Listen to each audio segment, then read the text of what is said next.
Verbal va noverbal muloqotdagi farqlar va muammolar. Bu taqdimot verbal ya'ni so'zli va noverbal ya'ni so'zsiz muloqotning asosiy farqlari, ko'pincha yuzaga keluvchi muammolar va ularni yengib o'tish usullariga bag'ishlanadi. Muloqot o'zi nima? Muloqot bu insonlar o'rtasidagi axborot, g'oya va hissiyotlar almashinuv jarayonidan iborat.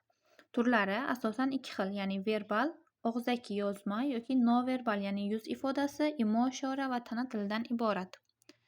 Bundan tashqari, biz verbal ya'ni og'zaki nutq orqali muloqotni so'z, ohang, talaffuz, nutq tezligi orqali fikr yetkazilish vositasi sifatida ko'ramiz va o'rganish usullari ham o'ziga xos tarzda lug'at boyligini oshirish, yangi so'zlarni yodlash, to'g'ri talaffuz ustida ishlash va grammatik jihatdan to'g'ri gaplarni tuzish, nutq ohangi va pauzalarni mashq qilish va faol tinglashni rivojlantirish jarayonlaridan iborat.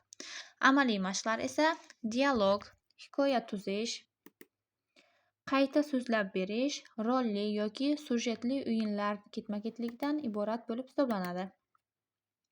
Ovoz va ohang mashqlari esa bir gapni turli xil ohanglarda aytish, ya'ni xafa holatda, xursand holatda yoki jiddiy holatda aytish holatlarini ko'rishimiz mumkin. Verbal muloqot ya'ni so'zlar qudrati. So'zlar orqali ma'lumot va g'oyalar aniq yetkaziladi va bu esa asosiy vazifa bo'lib hisoblanadi. Bunda albatta og'zaki suhbat, taqdimot yoki yozma holatda ya'ni xat, email yoki afzalliklari esa qat'iylik, aniq terminologiya, hujjatlashtirish imkoniyatidan iborat.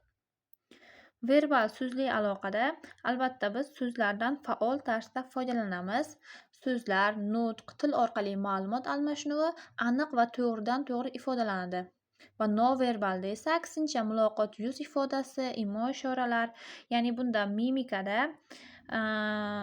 yuz ifodalari, jestlar ya'ni yoki qo'l harakatlari va pantomimika tana harakati, ko'z kontakti va teginish ya'ni taktil aloqa orqali tilga kirmagan hissiyotlar ifodalanadi.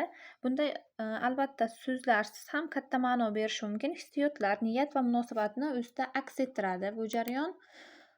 Va verbal muloqotdan farqli ravishda bunda so'zlarsiz bo'ladi. Verbal muloqotda esa og'zaki so'zlar amalga oshiradi. Xususiyatlar intonatsiya, ohang, tezlik muhim hisoblanadi va emotsiyalarni ifodalashda samarali vosita hisoblanadi. Turlari esa suhbat, ma'ruza yoki telefon aloqalaridan iborat. Noverbal muloqot shakllarida esa albatta tana holati ochiqlik yoki yopiq bo'lishini ko'rsatib, munosabatlarga ta'sir qiladi. Ovoz ohangi va temp emotsiyalarni ifodalab, xabarni to'liq uzatadi. Jestlar, qo'l va barmoq harakatlari so'zlarni kuchaytirib, ma'noni boyitadi. Ko'z aloqasi ishonch va e'tiborni oshirib, aloqani mustahkamlaydi. Noverbal muloqot so'zlardan 90% ustun bo'lib, aloqada asosiy rolni o'ynaydi. Va bundan tashqari asosiy farqlarini ko'rib chiqadigan bo'lsak, asosiy farqlari verbalda aniq ma'lumot, izohlash va hujjatlashtirish uchun mos bo'ladigan bo'lsa, noverbalda esa hissiyot va niyatni ochadi, so'zlarni kuchaytiradi yoki inkor etadi. Tana bunda tana orqali verbal muloqotda so'zlar ifodalanmaydigan bo'lsa, noverbalda esa aynan tana harakatlari bir-biriga mos holatda ko'z kontakti orqali ifodalanishini ko'rishimiz mumkin va ovoz toni, ritm verbal mazmunni o'zgartiradi. Muammolar va tushunmovchiliklar ham bo'lishi mumkin va muammolar qayerdan keladi? Birinchi navbatda eng keng tarqalgan sabablar verbal va noverbal signallar orasidagi nomuvofiqlik, ya'ni madaniy farqlar, kontekstni hisobga olmaslik va noto'g'ri talqin. Bu xatoliklar ishonchni pasaytiradi va xabar ma'nosini ham o'zgartirishi mumkin. Bundan tashqari, ko'pincha biz verbal muloqot jarayonida insonni so'zlar orqali aniq tushunishimiz mumkin, lekin noverbalda esa biz qiladigan harakatlarni insonlar har xil ma'noda tushunishlari ham mumkin. Bunda albatta asosiy sabab madaniy yoki hududiy muammolar ham bo'lishi mumkin. Birinchi navbatda madaniy hamda talqin muammolarini ko'rib chiqadigan bo'lsak, bosh irg'ash ba'zi mamlakatlarda rozilik, boshqalarda esa boshqa ma'noni ham anglatishi mumkin. Imo-ishoralar ijobiy deb o'ylangan ishoralar boshqa joylarda xato qabul qilinishi mumkin. Noverbal signallarni noto'g'ri talqin qilish. Tabassum birinchi navbatda samimiylikmi yoki kinoya? ko'z aloqasi ishonchmi yoki tahdidmi? Jismoniy masofa, ya'ni hurmatmi yoki sovuqlikmi? Kontekst va shaxsiy xususiyatlarni inobatga olmaysizmi yoki xulosa adashadi? Ya'ni biz insonlarni tana tilini bilmaydigan bo'lsak yoki har xil madaniyatlarni o'rganmaydigan bo'lsak, ularda biz amalga oshiradigan har xil so'zsiz harakatlar boshqa bir mamlakatlarda yoki madaniyatlarda aks ta'sir qilishi mumkin va buning natijasida biz gapirayotgan so'zlarning ma'nosi ham o'zgarib ketishi mumkin.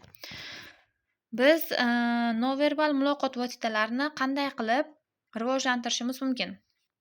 Ya'ni o'rganish usullari. Birinchi navbatda oyna qarshisida mimika mashqi, video yozuv orqali o'zini bilish, tahlil qilish va boshqalar harakatini faol kuzatishdan iborat.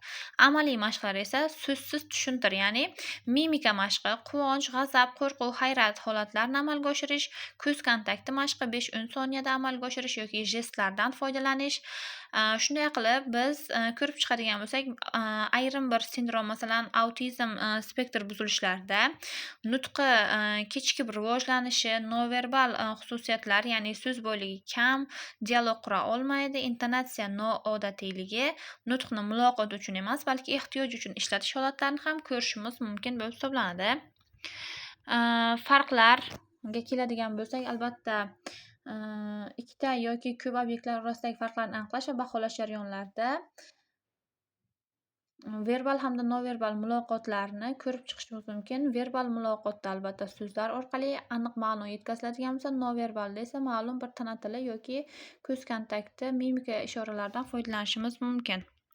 Samarali muloqot sirlari esa albatta uyg'unlik, madaniyatni o'rganish va faol tinglash jarayonlaridan iborat. Birinchi navbatda uyg'unlik, so'zlar va tana harakatlari bir-biriga mos bo'lishi niyatni mustahkamlaydi, ya'ni biz gapirayotgan gaplarni mazmunini suhbatdoshimizga yanayam tushunarliroq yetkazib berilishini ta'minlaydi.